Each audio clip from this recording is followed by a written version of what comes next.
Oke, setelah Honda CR-V ini saya bawa jalan-jalan ya ke beberapa kota minggu lalu di Bogor, kemudian lanjut juga ke Solo, ke Jogja.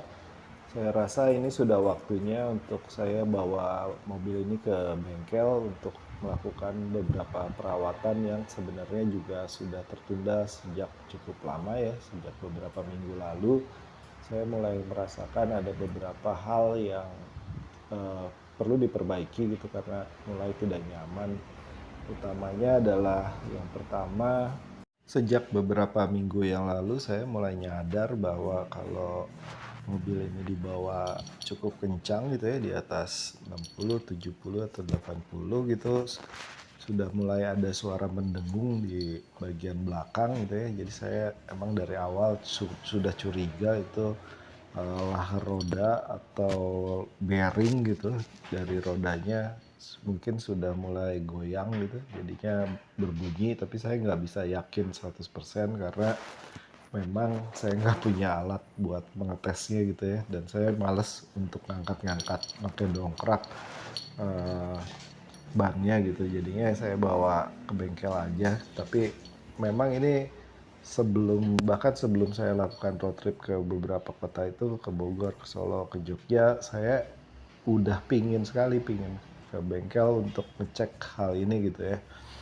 Lalu yang kedua, ini waktunya ganti oli ya. Saya rasa walaupun sebenarnya 5.000 kilometernya buat ganti oli mesin belum terlewati, ini masih sekitaran 3.500, masih ada sisa 1.500.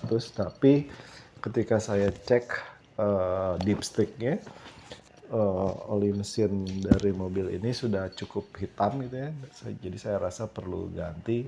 Nah yang ketiga adalah ini bagian relay dari kipas buat radiator ya, atau kipas AC.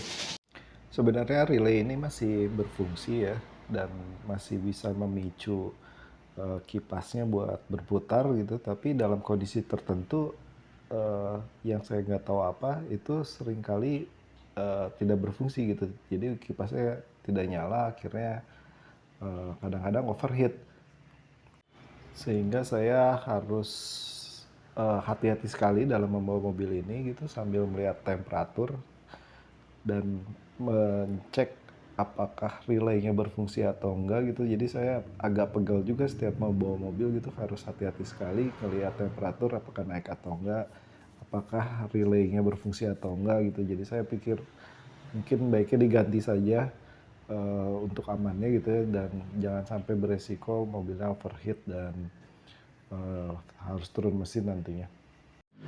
Nah, ini bagian dari kaki-kaki bagian belakang ya, akhirnya dibongkar.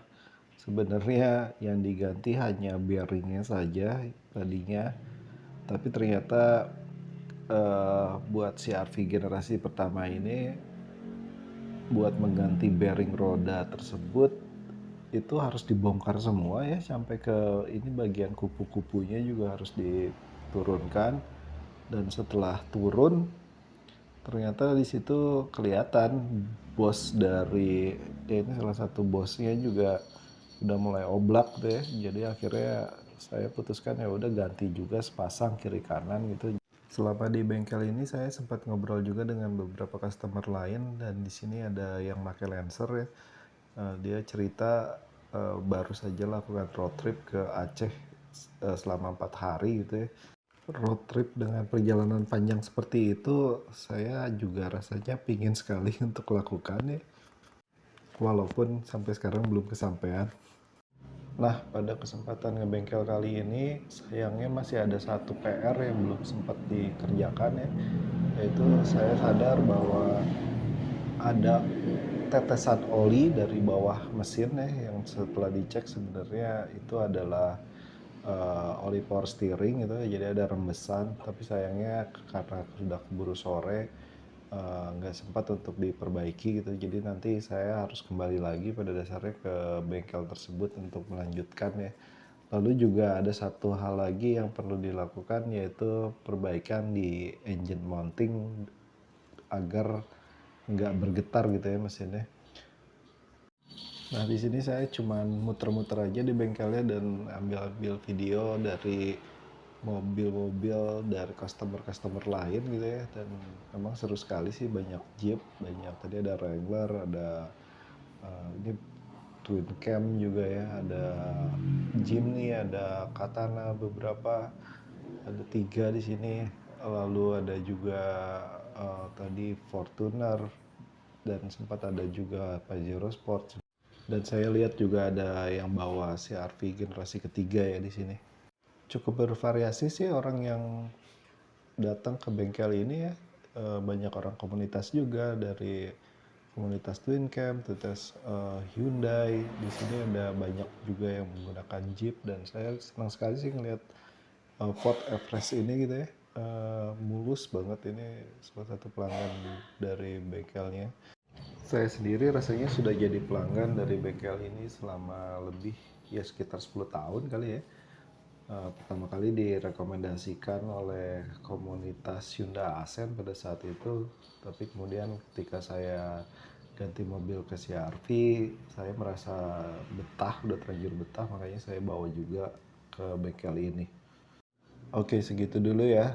Sebelum nanti saya kembali lagi ke bengkel ini untuk melakukan beberapa perbaikan lainnya.